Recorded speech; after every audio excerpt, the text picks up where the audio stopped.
क्रांति की धरती चंपारण के सिरमौर, वीरों वाली सरजमी जिहुली के लाल, उग्रवाद और नक्सलवाद के लिए काल, जिनके धमक से उन्मादी थरथराते रहें, जो विधानसभा में गरजते तो अच्छे अच्छे की बोलती बंद हो जाती थी।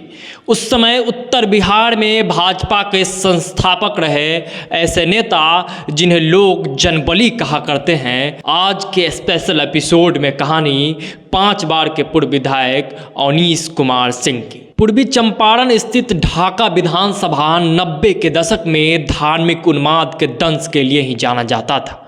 वो ऐसा समय था जब ढाका में महावीरी झंडा तक निकालने नहीं दिया जाता था। शासन प्रशासन बेलगाम, आम जनता का कोई सुनने वाला नहीं था। लेकिन हर बढ़ते अपराध और अन्याय के हो रहे अति के बाद कोई आता है और अपने क्षमता से सब कुछ ठीक कर देता है। ढाका को अवनीश मिले। जी हाँ, पूरा नाम अवनीश कुमार सिंह। विधायक बनते ही उन्माद और अशांति के चपेट में आ चुके ढाका को इन्होंने तस्वीर ही बदल डाली। विधायक बनने के साथ ही शान से बजरंगबली का झंडा भी निकला और कभी धार्मिक हिंसा के लिए प्रसिद्ध जगह आपसी भाईचारा की तरफ बढ़ने लगा। उस जमाने के लोग कहते हैं कि अवनीश सिंह में वह तेवर है कि उनके प्रभाव मात्र से सब बदलने लगा था। माहौल ठीक होने की शुरुआत और मजबूत तब हो गई जब उस समय के जाने माने नेता मोतीउर रहमान साहब और अवनीश बाबू के बीच दोस्ती हो गई।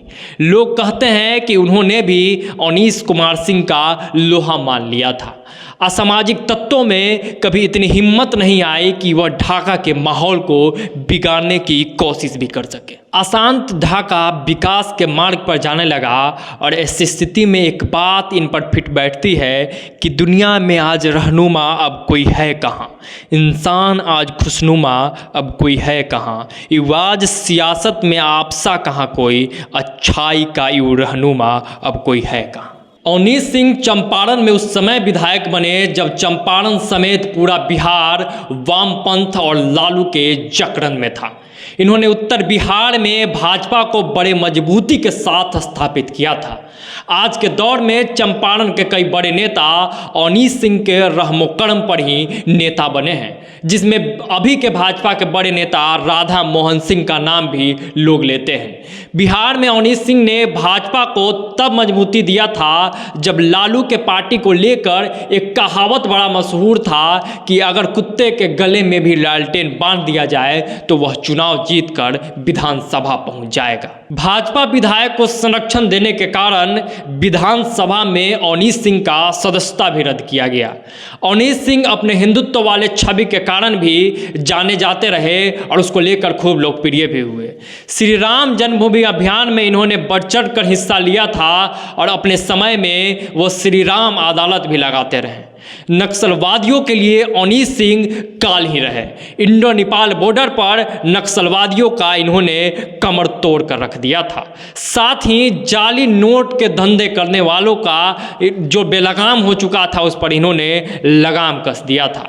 इसी दौरान इनका सामना पहली बार आईएसआई से हुआ, जिसकी सूचना इन्होंने कैलाशपति मिश्र के साथ जाकर आडवाणी जी को दिया था।